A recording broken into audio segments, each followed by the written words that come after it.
My Thomas Story Library. Cranky! Thomas and Percy liked working at the docks, so when the Fat Controller told them they would be working there for 2 weeks, they could hardly wait. But when they arrived at the docks, there was a new crane there called Cranky. Cranky was always moody, and he called Thomas and Percy useless little bugs. The 2 engines were very upset. They told Gordon and James about how rude Cranky had been. To their surprise, James and Gordon backed up Cranky.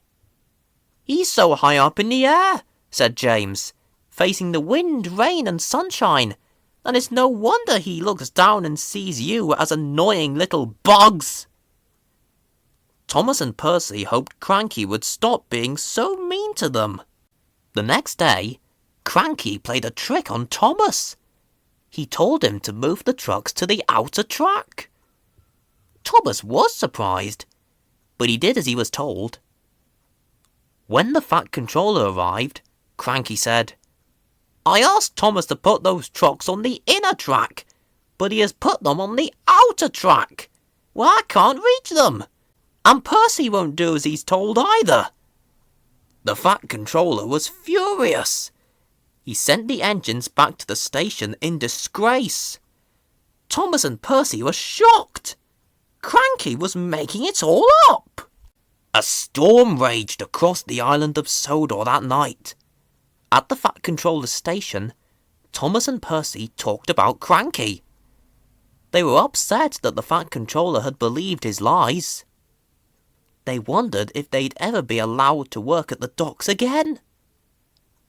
"If Cranky is going to continue being nasty to us, then I don't want to work at the docks anyway," Thomas said. Percy had to agree. At the docks, the wind and rain was lashing down on Cranky. He wasn't worried though. He thought he was much stronger than any storm. In the shed nearby, Duck, James and Gordon were listening to the storm. They thought they were safe there, but they were wrong. A huge steamer had got loose, and it was heading straight for the docks. The steamer ran aground.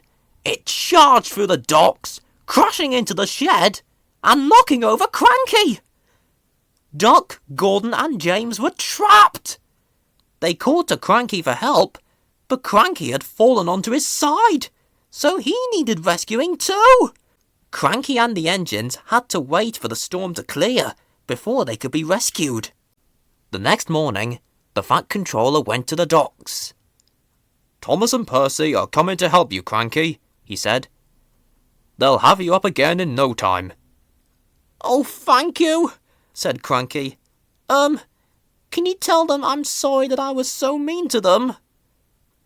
"So it was you that was causing all the trouble," said the Fat Controller. "It seems I owe those engines an apology." Thomas and Percy's drivers tied ropes to Cranky and attached them to the engines. Thomas and Percy quickly pulled Cranky back upright. Cranky was very glad to see the world the right way up again. He got straight to work clearing away the rubble. Cranky moved the steamer back into the water, and it was carefully tied in place. Then it was safe for him to pour the heavy rubble away from the shed so the trapped engines could get out. Duck, Gordon and James were very grateful. They had not liked being stuck in the shed. They thanked Cranky for his help. Cranky told them Thomas and Percy had rescued him first. "I never thought I'd be rescued by a couple of..." Cranky was about to say bugs, but he stopped himself just in time. He continued, "I never thought I would be saved by a couple of small engines. I'll try not to be rude to you again." Thomas and Percy smiled. They were just about to reply when Cranky said, "Now move out of my way, you mites. I need to get to those trucks." "Pah!" said Percy. "Cranky wasn't polite for long. He's back to bugging us." Percy quickly moved up the track to get out of Cranky's way, but he had forgotten that his ropes were still attached to Cranky. "Wait!" cried Thomas. But he was too late. As Percy charged forward, the ropes pulled taut, and Cranky crashed back to the ground with a thump. Thomas and Percy had to pull Cranky up for the second time. Cranky felt very silly.